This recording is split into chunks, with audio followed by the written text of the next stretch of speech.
One of those things that really annoys me is coming into a room to find somebody watching television in the wrong aspect ratio. Doing so is a bit like reading a book sideways, in that it's ultimately unfulfilling and, to be honest, a bit stupid. While I was eating my dinner the other day, I realised that biscuits are in fact the best way to demonstrate aspect ratios. For example, when people say they have a widescreen television, it means they're watching a picture that's roughly 1/77 horizontal to 1 vertical, which is often referred to as 16:9, and is about the same ratio as a malted milk biscuit. In ye olde times, 4:3, also known as 1:33 to 1, or the Academy ratio, was the definitive ratio for both cinema and television, as it roughly corresponded to the 35mm frame of cellular film, or a custard cream. With the rising popularity of the small screen in American televisions in the 1950s, filmmakers felt they needed something to sell their cinemas back to people. The answer was widescreen!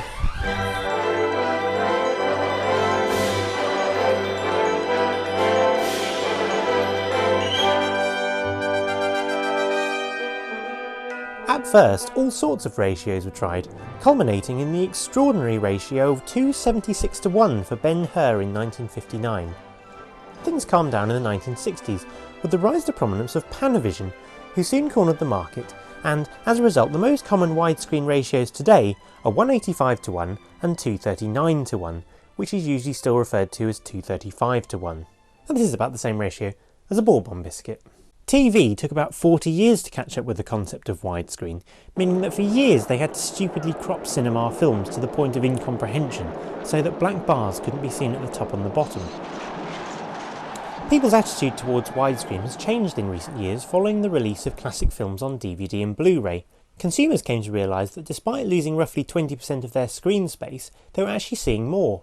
Perhaps a character's reaction at the side, a bit more landscape, or what the director meant them to see lurking in the background before the hero does.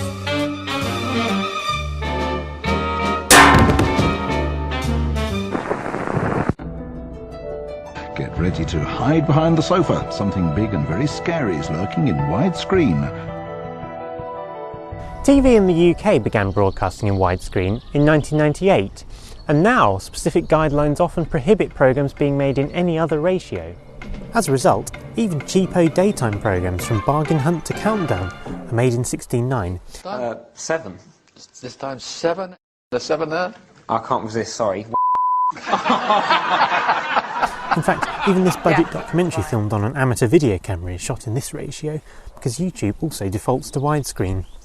With widescreen being used for everything these days, directors have come up with something to make their productions look a little bit more exciting: the 235:1 matte. Like this. On TV, 235:1 mattes have become a cheap and simple way to make things look like a cinema film. Top Gear use it all the time for their arty car reviews, and adverts and trailers use them for making their shows look a little bit more exciting. For example, this absurdly letterboxed trailer for Ashes to Ashes Series 2, which gives the impression that it's wider than Ben-Hur. In the case of adverts, the black lines also give companies a useful place to put all of the disclaimers that they have to display by law, while they fill up the interesting part above with snazzy imagery.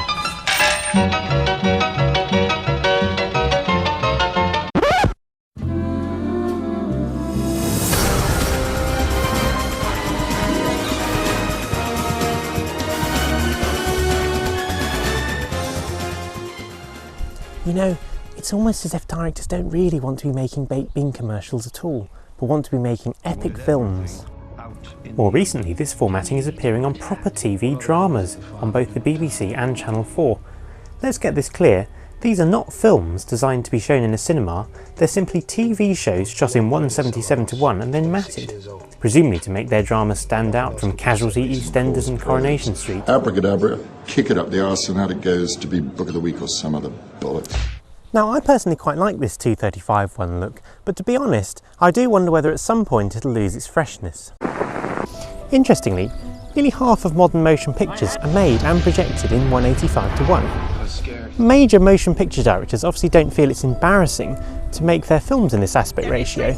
Indeed, the two pictures that won the Academy Award for Best Picture in 2009 and 2010 were both made and projected in 16:9. And in fact, guess what won the Best Picture this year? A film made in 4:3. I expect people will still watch that in the wrong aspect ratio as well.